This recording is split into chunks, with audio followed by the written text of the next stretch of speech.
Au nom du Père qui nous a créés, au nom du Fils qui nous sauve, au nom de l'Esprit qui nous sanctifie. Jésus, je veux te confier ce petit partage drôle, puis en même temps plein d'émerveillement. Je viens de regarder une vidéo du Père Dutin sur la croix qui est notre chemin de vie.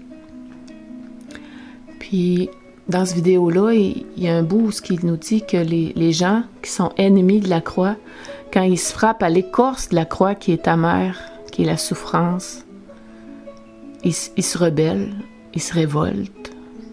Ils regardent ailleurs vers un chemin où la souffrance ne serait pas si importante, où on fuit la souffrance d'autres philosophies à cause de notre nature humaine.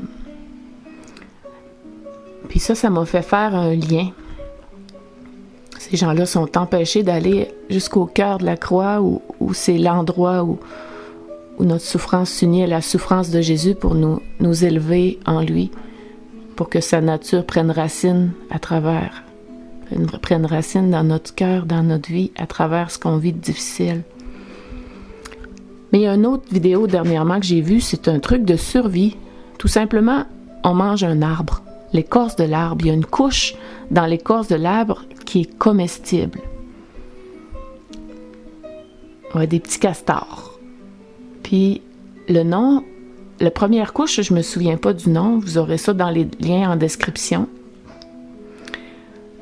Mais la couche en dessous de l'écorce extérieure qui fait peur aux gens, la couche en dessous s'appelle le libère.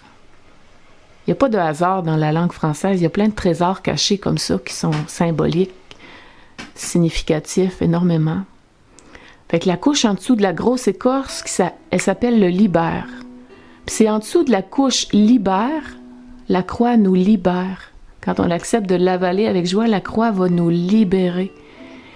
Puis quand on est libéré de notre hostilité à la croix, qu'on peut l'accueillir avec amour, l'épouser avec Jésus, ben là, l'autre couche en dessous, elle est comestible, puis elle nous nourrit, puis elle nous donne la vie.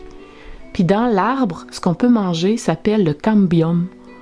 Puis le cambium, selon ma petite espagnole, je ne sais pas en latin, mais cambio, ça veut dire changement.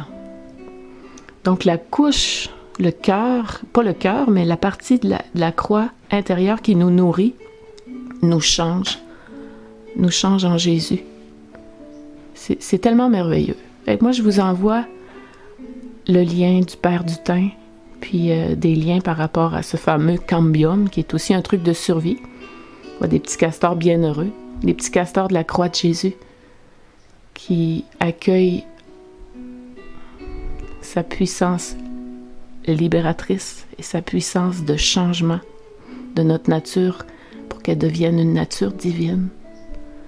Gloire à toi, Jésus, pour toutes les petites perles que tu as cachées dans notre langue, dans notre création, qu'on trouve un petit peu partout. Gloire à toi. Amen. Fiat.